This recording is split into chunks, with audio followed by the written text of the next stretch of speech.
안녕하세요. 대한공경매사협회입니다. 여러분에게 경매에서 가장 힘든 부분은 무엇인가요? 경매를 하시는 많은 분들이 명도가 가장 어렵다고들 얘기하시는데요. 그래서 저희 협회에서 명도 합법 및 법적 처리 포커스 과정을 준비하였습니다. 경매 투자는 처음부터 끝까지 행복해야 합니다. 낙찰을 받고 기쁜 마음도 잠시, 명도만 생각하면 가슴이 답답하신가요? 명도 대상자와 만날 생각에 낙찰을 받기도 전부터 걱정부터 하고 계시진 않으신가요? 이젠 걱정하지 마십시오. 저희가 그 해법을 드리겠습니다. 도기한의 명도 합법 및 법적 처리 포커스 과정과 함께라면 어렵기만 하던 명도가 즐거운 명도로 바뀔 수 있습니다. 명도 대상자별 명도 상황 분석 연습부터 상황에 맞는 화법 및 발성 훈련, 그리고 적절한 법적 처리 과정을 몸에 익힘으로써 명도에 대한 두려움을 말끔히 날려드리겠습니다. 어려운 명도를 즐겁게 바꿔드릴 도기한의 명도 화법 및 법적 처리 포커스 과정은 도기한 협회장이 직접 상황별 대처 방법을 가르쳐드림으로써 명도에 대한 부담감을 떨치고 효율적인 명도 화법과 스킬을 배우고 법적 처리법도 배울 수 있는 국내 유일의 강의입니다. 명도가 어렵다면 지금 전화주세요.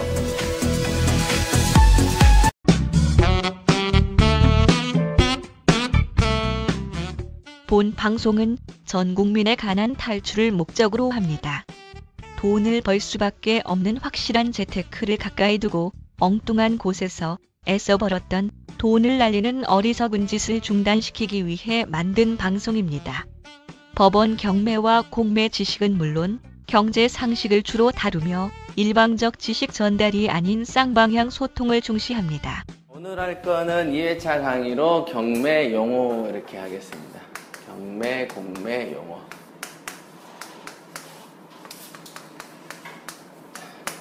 원래는 이제 제가 오늘 이거를 하는지를 몰랐어요.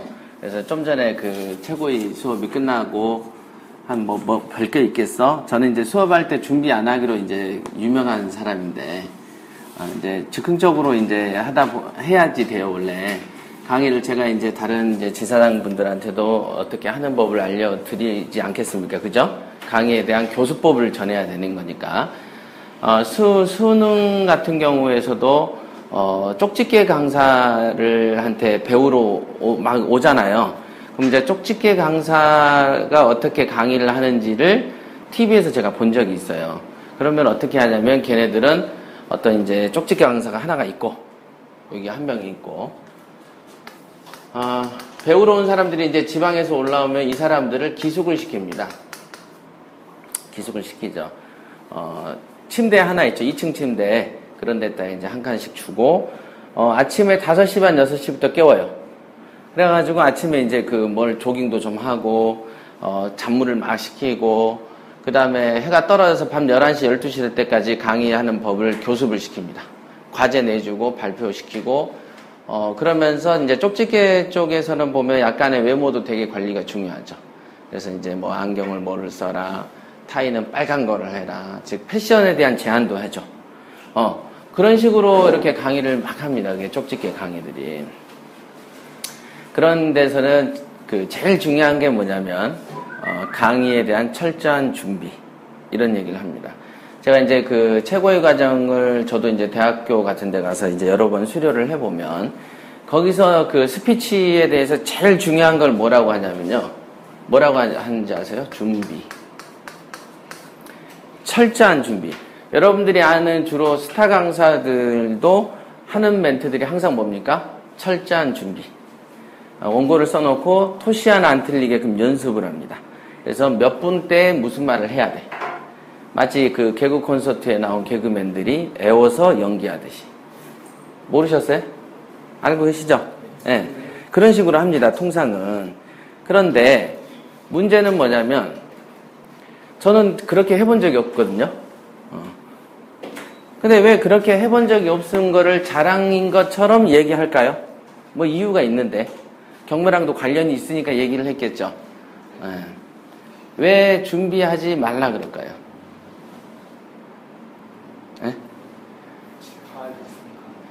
땡! 그게 뭐냐면, 사람은 준비를 하면 뭐에 구속이 됩니까? 틀에 딱 박혀버립니다. 그러니까 형식에 매이면은 가장 억제되는 게 뭐예요? 창의성이 억제됩니다. 창의성. 창의성이 없어져 버립니다.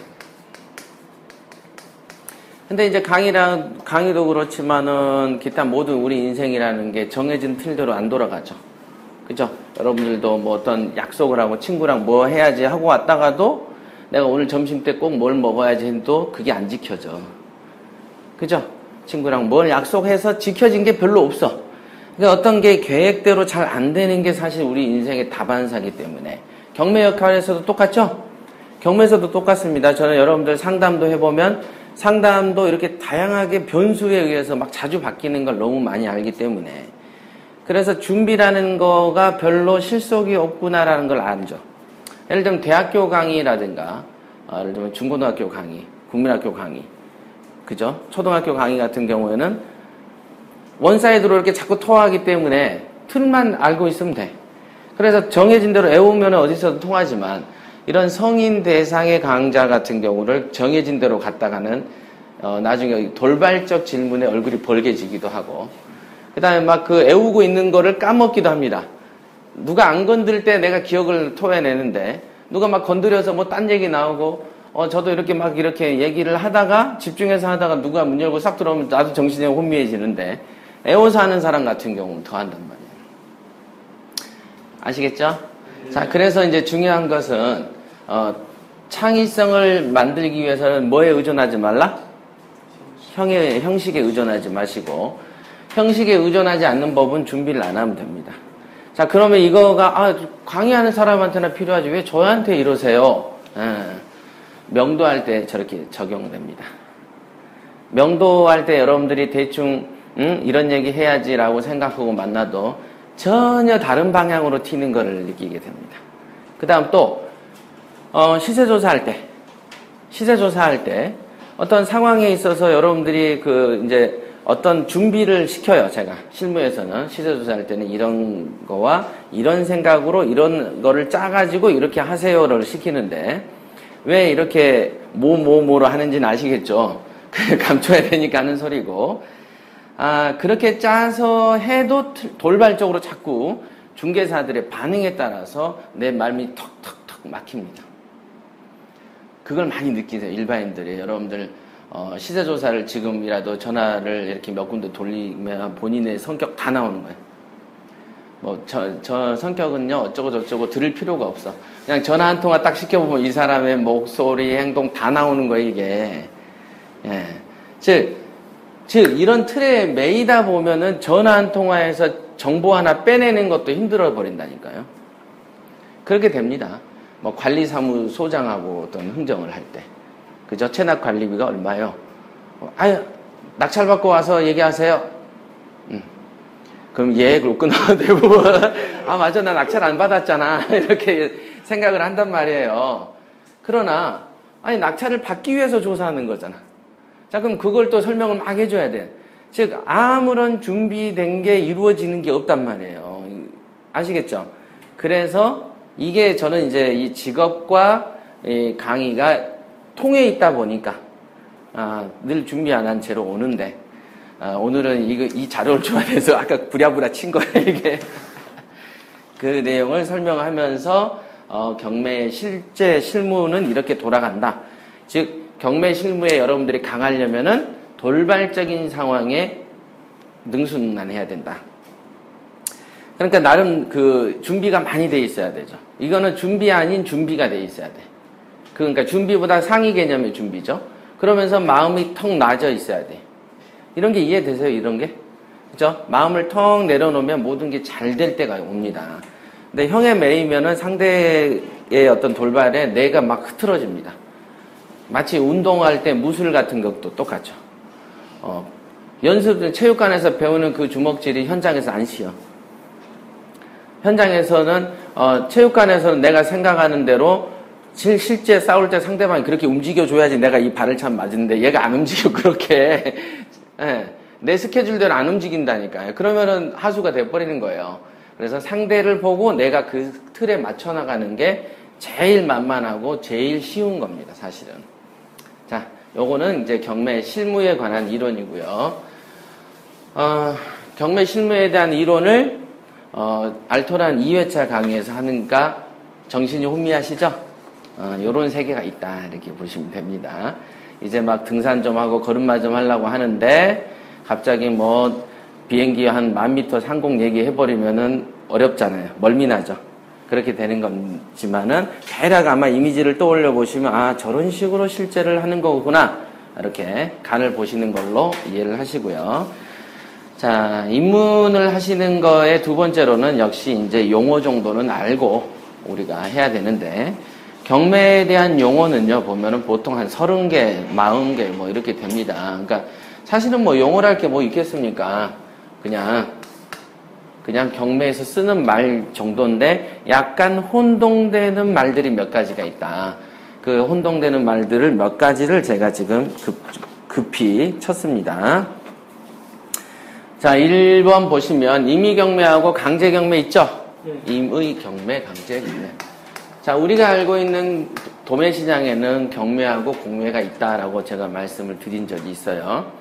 그런데 이제 공매 같은 경우는 통상 우리가 온비드 경매죠. 온비드. 온비드라고 이제 인터넷에 치시면은 한국자산관리공사 홈페이지가 나오죠. 이게 이제 온비드 공매 이렇게 얘기를 합니다. 그래서 경매는 주로 이제 법원에서 이루어지죠. 법원. 공매는 이제 그 홈페이지, 온비드 홈페이지에서 입찰도 이루어지는데요. 경매를 이제 임의경매, 그 강제경매로 나눕니다. 임의.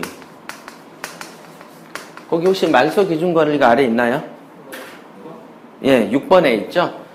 예, 임의경매와 강제경매로 이루어지죠.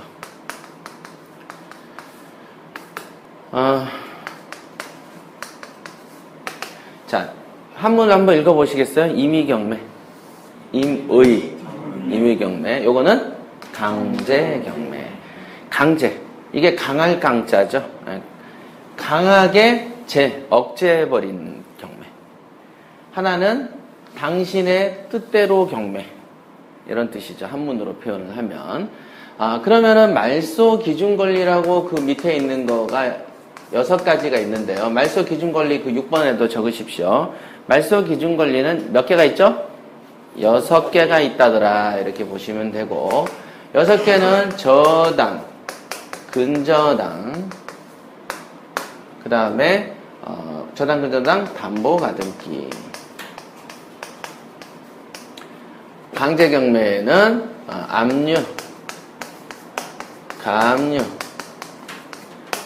경매, 개시, 결정, 등기. 이렇게 6가지가 있습니다. 이게 뭐라고요? 말소 기준권리다. 네, 말소 기준권리다.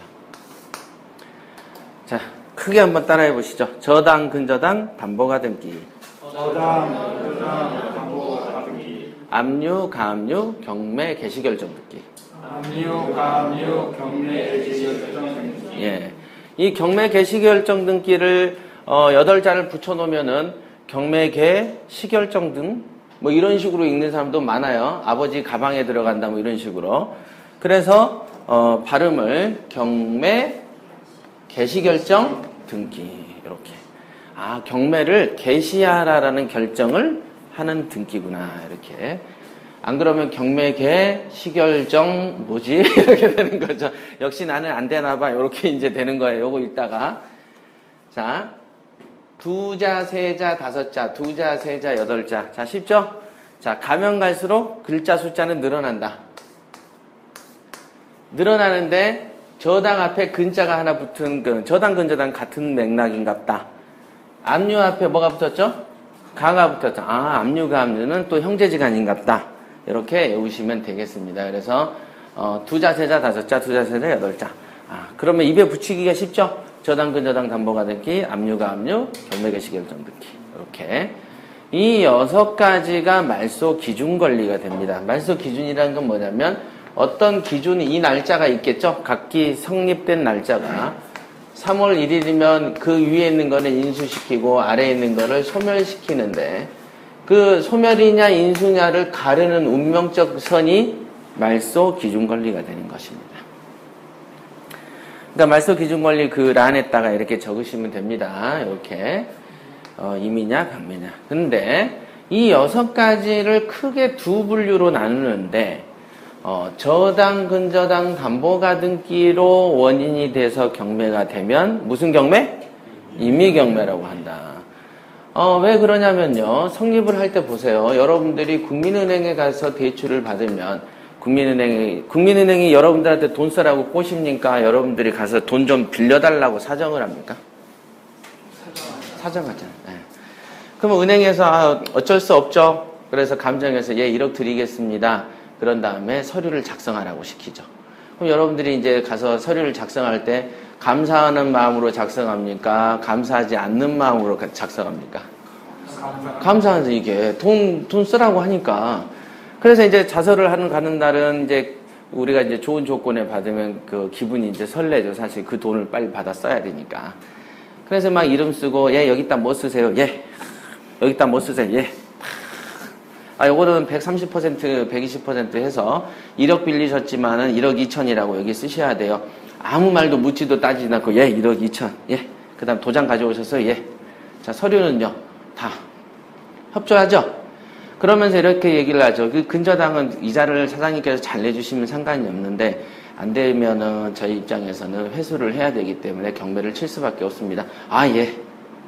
했어요, 안 했어요? 했다. 자, 당신 뜻대로 하십시오. 임의경매. 자, 저당, 근저당, 담보가등기가 원인이 되는 것은 임의경매라고 표현한다. 자, 내 집을 경매를 치는데 당신 뜻대로 치십시오. 이 성립 과정이 당신 뜻대로 맞죠? 원하는 대로 다 써주고 도장 찍어주고 경매로 치는 거 알고 계시죠? 그럼요. 그렇게 하셔야죠. 당연히 그러셔야죠. 이렇게 하면서 됐다 이게. 그래서 임의경매라고 호칭을 한다.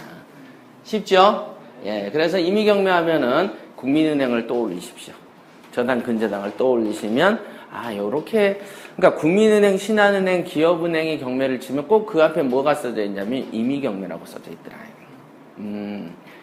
그런 거예요. 그러니까 사실은 몰라도 상관은 없지만은 어떤 성립 과정상에서 나오는 표현이다. 자, 그럼 강제경매가 뭐냐? 벌써 느낌이 안 좋죠? 압류, 가압류 이런 거다 이게. 여러분들이 국민카드를 썼어요. 같은 국민은행이지만 카드를 쓸 때 이거 찍 긁을 때 우리 집 경매 쳐도 좋다고 생각하고 긁는 놈이 어딨어. 그죠? 돈은 쓰지만 가능하면 돈을 좀 안 받았으면 떼었으면 좋겠다는 생각도 하고 긁는단 말이야 이게. 그죠? 그래서 카드를 긁어놨는데 카드 대금이 이제 연체가 되기 시작하죠. 그러면 이제 자꾸 이렇게 은행에서 전화가 오죠. 문자가 오거나 그 다음에 빨리 돈 내라고 하고 안 그러면 이렇게 법적인 처리를 하겠다라고 이렇게 자꾸 뭐가 날라들어온단 말이에요.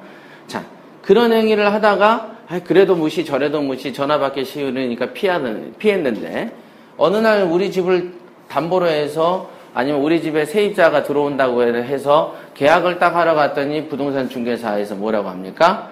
사장님 집에다가 뭐 이상한 가압류 하나 들어왔던데?